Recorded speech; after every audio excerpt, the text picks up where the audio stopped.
Well, hello again. Wednesday.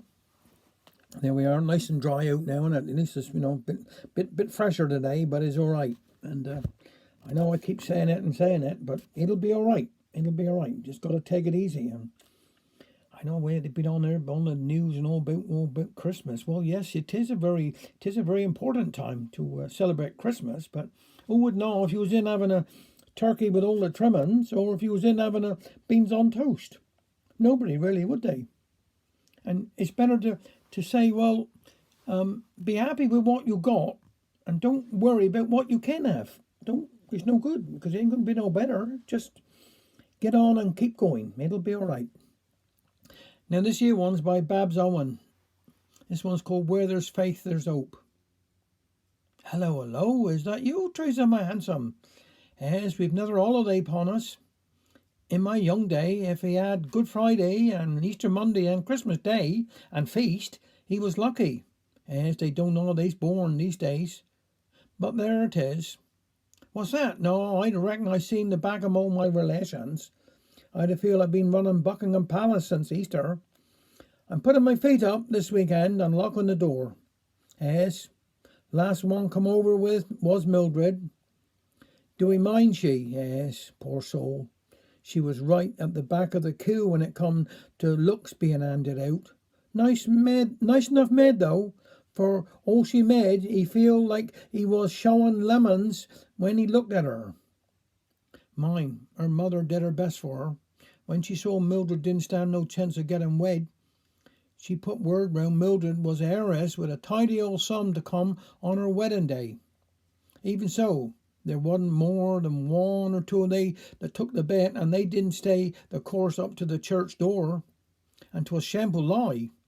If he reckoned Mildred ad was, there was 2 fields down by the stream, and that little cobby cottage.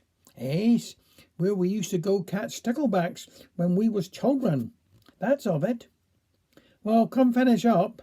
Old Trimbarton Wilkins come up with an offer, and old enough to be her father he was, and Mildred's mammy pushed her on to marriage.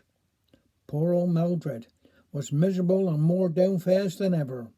She was working down Old Towel then, chambermaid, and old Trimbarton kept her at it. When he found that there weren't no fortune to go with Mildred, I see the screech for that poor maid.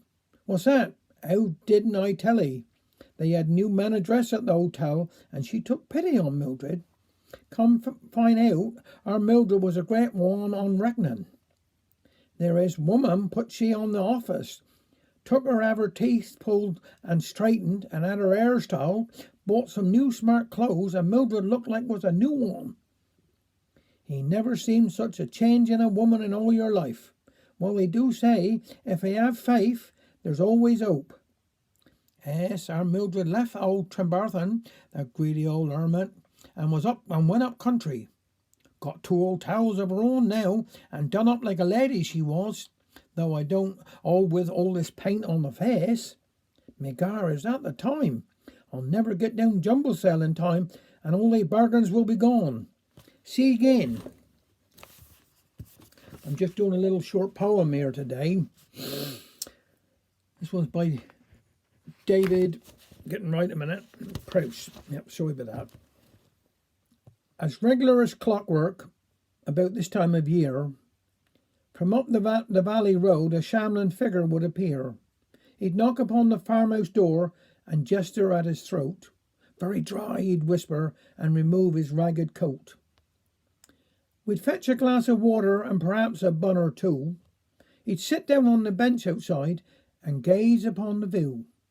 Then putting on his coat again, with nothing more to say, he'd take his bag and shuffle off upon his weary way.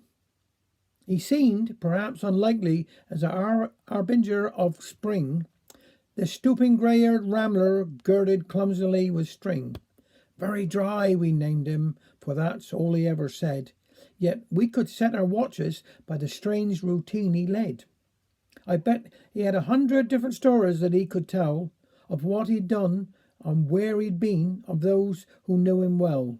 But none of them were offered, just a gesture and a sigh, and a poignant plea for water as he muttered, very dry.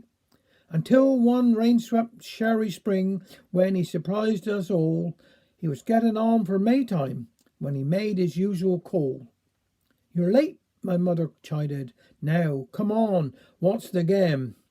"Very wet," he answered, "but I'm thirsty just the same." Thank you very much.